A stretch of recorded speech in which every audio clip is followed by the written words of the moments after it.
Hello दोस्तों, आप लोग कैसे हो? बैट आप सभी अच्छे ही होंगे। आज हम वेदों का इतिहास के बारे में जानेंगे।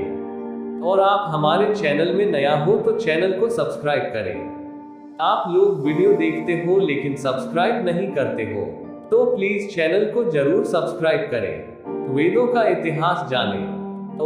वेद वेद शब्द से बना है, जिसका अर्थ होता है ज्ञान या जानना, ज्ञाता या जानने वाला, मानना नहीं और नहीं मानने वाला। सिर्फ जानने वाला, जानकर जाना परखा ज्ञान, अनुभूत सत्य, जांचा परखा मार्ग। इसी में संकलित है ब्रह्म वाक्य। वेद मानव सभ्यता के लगभग सबसे पुराने लिखित दस्तावेज हैं। वेदों की 28,000 पांडुलिपियां भारत में पुणे के भंडारकर ओरिएंटल रिसर्च इंस्टीट्यूट में रखी हुई हैं। इनमें से ऋग्वेद की 30 पांडुलिपियां बहुत ही महत्वपूर्ण हैं, जिन्हें यूनेस्को ने विरासत सूची में शामिल किया है। यूनेस्को ने ऋग्वेद की 1800 से 1500 की 30 पांडुलिपियों को सांस्कृतिक धरोहरों की सूची में शामिल किया है।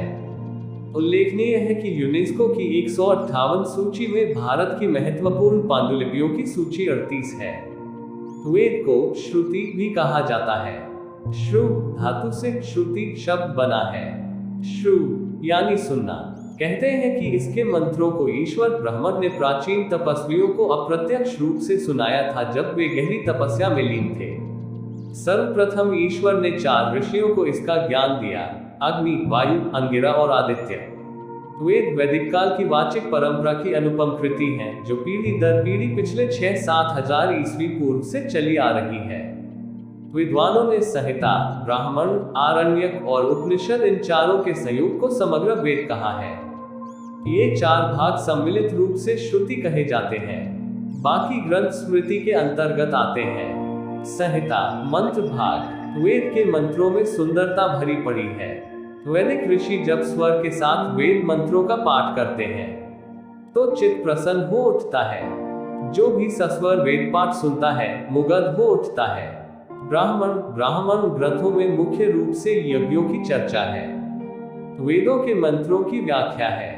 यज्ञों के विधान और विज्ञान का विस्तार से वर्णन है। मुख्य ब्राह्मण 3 हैं: 1 ऐत्रेय, 2 तैत्तिरीय और 3 शतपथ। आरण्यक, वन को संस्कृत में कहते हैं अरण्य। अरण्य में उत्पन्न हुए ग्रंथों का नाम पड़ गया आरण्यक। मुख्य आरण्यक 5 हैं: 1 ऐत्रेय, 2 शानखान, 3 बृहदारण्यक, 4 तैत्तिरीय और 5 तबलकार। उपनिषद को वेद का शीर्ष भाग कहा गया है और यही वेदों का अंतिम सर्वश्रेष्ठ भाग होने के कारण वेदांत कहलाए। इनमें ईश्वर, सृष्टि और आत्मा के संबंध में गहन दार्शनिक और वैज्ञानिक वर्णन मिलता है। उपनिषदों की संख्या 1180 मानी गई है, लेकिन वर्तमान में 108 उपनिषद ही उपलब्ध हैं। मुख्य उपनिषद हैं ईश, केन, कठ, प्रश्न, मुंडक, मांडुक्य, तैत्तिरीय, ऐत्रेय, छांदोग्य, बृहदारण्यक और श्वेताश्व। असंख्य वेद शाखाएं, ब्राह्मण ग्रंथ, आरण्यक और उपनिषद विलुप्त हो चुके हैं। वर्तमान में ऋग्वेद के 10, कृष्ण यजुर्वेद के 32, सामवेद के 16, अथर्ववेद के 31 उपनिषद उपलब्ध माने गए हैं।